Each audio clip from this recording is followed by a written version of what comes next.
Hi friends, 5 మంది ప్రయాణికులు ఉన్నారు. వారి బృందాన్ని ఇండియన్ ట్రావెలర్స్ అంటారు. ట్రెక్కింగ్ కోసం ఓ అడవికి వెళ్తారు. ఈ బృందంలో మొదట 4 మంది ఉండేవాళ్ళు. యాషి అనే మహిళ ఈ గ్రూప్లో జాయిన్ అయింది. అర్హతలు ఏమిటంటే వారు భారతీయులై ఉండాలి, మరి 20 సంవత్సరాల కంటే ఎక్కువ వయసు కలిగి ఉండాలి, ఎలాంటి హెల్త్ ప్రాబ్లమ్స్ ఉండకూడదు. అందరూ కలిసి ట్రెక్కింగ్ చేసుకుంటూ అడవికి వెళ్ళారు. అప్పటికే 12 గంటలైంది టైము. ఆకలితో చాప వేసుకొని కూర్చొని తిందామని తింటుండగా జోనీ అనే మహిళ పక్కన పొద కదులుతున్నట్టుగా గుర్తించింది. అందరికీ చెప్పింది, కానీ ఆమెను ఎవరూ నమ్మలేదు. సరే అని తినేసి వెళ్దామని వెళ్తుండగా మళ్ళీ ఆ పొద కదులుతున్నట్టుగా గమనించింది. ఆ పొదను కొంచెం పక్కకి జరిపి చూడగా తాళం వేసిన ఒక తలుపు కనపడుతుంది. అందరూ చూసి ఆశ్చర్యపోతారు. ఆ తలుపు మీద దేవుడి విగ్రహాన్ని చూశారు. పుష్కరిణికి దైవభక్తి చాలా ఎక్కువ.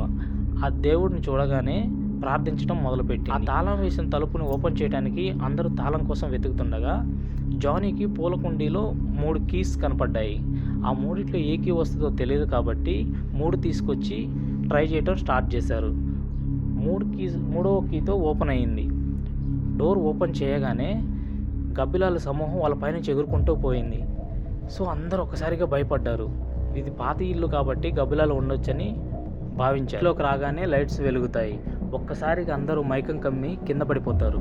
కొన్ని నిమిషాల తర్వాత పైకి లేచి చూసి వాళ్ళ గతాన్ని మర్చిపోతారు. అందరు కలిసి ఇంటిని క్లీన్ చేద్దాం అనుకుని ప్లాన్ వేస్తూ ఉంటారు. తిరిగి బాగా అలసిపోయిన పుష్కరి వాటర్ తాగుదామని చెప్పేసి కిచెన్లోకి వెళ్తుండగా సడన్గా మాయమైపోతుంది. ఆ ఇంట్లో ఉన్న ఊయల మెల్లగా ఊగుతూ ఉంటుంది. అందరు భయంతో ఒక్కసారిగా ఆ ఊయల దగ్గరికి వెళ్ళి గట్టిగా పట్టుకుంటారు. ఆ ఊయల ఆగిపోతుంది. పుష్కరి కనిపిస్తుంది. ఇదంతా పుష్కరి ప్లానేనని జానీ అనుమానిస్తూ ఉంటాడు. అప్పటికి 8 గంటలైంది కాబట్టి అందరూ కూర్చొని తినడం మొదలు పెడతారు. ఒక్కసారిగా పుష్కరి పైకి లేచి అందరు ప్లేట్లో ఉన్న ఫుడ్ మొత్తం తినడం మొదలు పెడుతుంది. అందరూ పరిగెత్తుకుంటూ వెళ్ళి దేవుడి విగ్రహాలున్న రూమ్లోకి వెళ్ళి దేవుణ్ణి ప్రార్థిస్తూ ఉంటారు. జానీ గ్లాస్ డోర్లో ఉన్న సెల్ఫ్ పెట్టి కనిపిస్తుంది. ఆ పెట్టిని ఓపెన్ చేసి చూడగా అందరు భయంతో పరిగెత్తుకుంటూ బయటకు వస్తారు. అసలు ఏంటి అనేది నెక్స్ట్ పార్ట్లో తెలుస్తుంది. వీడియో నచ్చితే మీ ఒపీనియన్ కింద కామెంట్ సెక్షన్లో చెప్పండి.